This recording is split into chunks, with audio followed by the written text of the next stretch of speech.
Dalam proses perundingan dan negosiasi, Indonesia berupaya mengedepankan kepentingan nasional dengan tetap mendorong penguatan hubungan bilateral dengan Amerika Serikat. Upaya pendekatan Indonesia telah diterima dan diapresiasi dengan sangat baik oleh USTR, Commerce maupun Treasury, dan semua membuka ruang dialog serta memberikan kesempatan untuk pembahasan teknis secara detail dalam 2 minggu ke depan, dan juga terdapat momentum yang baik untuk mendorong reformasi struktural yang sekarang sedang dilakukan untuk mendorong perdagangan dan investasi. Tawaran Indonesia kepada Amerika Serikat untuk mewujudkan kerjasama perdagangan yang adil, fair, dan square sepenuhnya mengacu kepada kepentingan nasional dan dirancang untuk menjaga perimbangan setidaknya pada 5 manfaat. Yang pertama, memenuhi kebutuhan dan menjaga ketahanan energi nasional. Yang kedua, memperjuangkan akses pasar Indonesia ke Amerika Serikat, khususnya dengan kebijakan tarif yang kompetitif bagi produk ekspor Indonesia.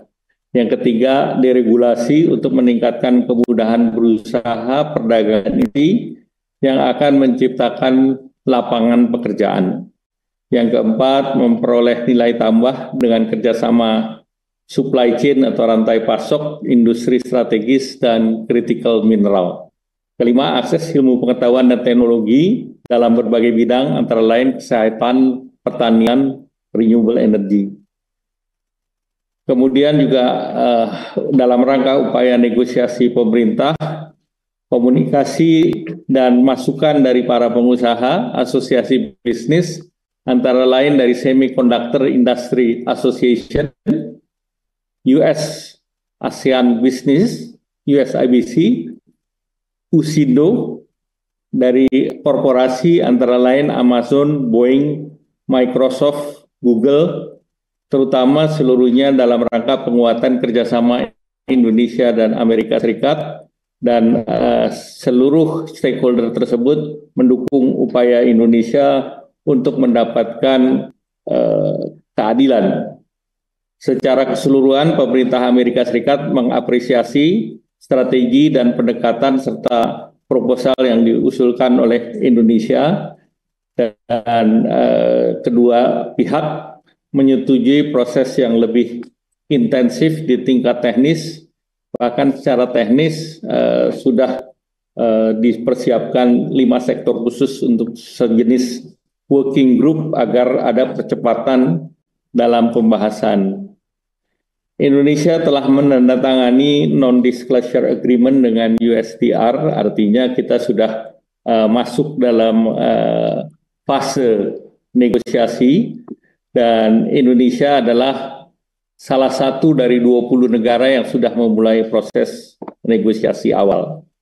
Nah, sebagai tindak lanjut, pemerintah Indonesia akan melakukan pendekatan dan konsultasi internal dengan para pemangku kepentingan di dalam negeri, berkomunikasi dengan pihak Amerika untuk melanjutkan proses negosiasi di tingkat teknis.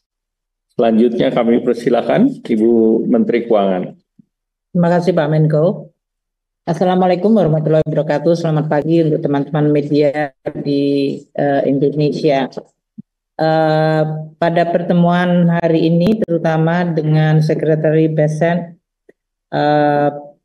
sebetulnya beberapa fokus dari pembahasan tidak hanya menyangkut bilateral Indonesia dan Amerika, namun juga di dalam proses atau dalam pembicaraan, Sekretari BESEN juga menjelaskan posisi Amerika Serikat di dalam konteks lembaga-lembaga multilateral dan posisi dari Amerika Serikat terhadap kerjasama multilateral dan globalisasi. Pada kesempatan tersebut, dan karena ini adalah pertemuan dalam occasion pertemuan G20 yang dipimpin oleh Afrika Selatan yang dilakukan kemarin malam dan tadi pagi hingga tengah hari, kemudian juga pertemuan di dalam konteks IMF Spring Meeting, di mana beberapa kali kami bertemu dengan Scott Bessent. Di dalam forum tersebut, Amerika Serikat, seperti yang disampaikan oleh US Treasury atau Pak Scott Bessent, menyampaikan bahwa posisi Amerika Serikat tetap akan menjadi anggota dan sekaligus memimpin lembaga-lembaga internasional seperti IMF dan Bank Dunia, yang akan juga menjadi ajang bagi pelaksanaan berbagai agenda nasionalnya Amerika Serikat melalui lembaga-lembaga tersebut. Kita dalam hal ini tentu perlu untuk terus melihat bagaimana peranan dari Amerika Serikat di dalam lembaga-lembaga internasional, termasuk reformasi dari WTO yang sekarang menjadi fokus dari berbagai macam kebijakan yang dilaksanakan oleh Amerika Serikat terhadap partner dagangnya, yaitu termasuk melakukan reciprocal tarif. Tujuannya adalah untuk menciptakan, menurut Amerika Serikat, sebuah tatanan perdagangan yang lebih adil. Di dalam konteks ini tentu kita juga harus terus mempelajari perkembangan ini, karena di dalam pembahasan kami, Pak Menko dengan kami tadi dalam pertemuan, Amerika juga menyoroti mengenai hubungan Amerika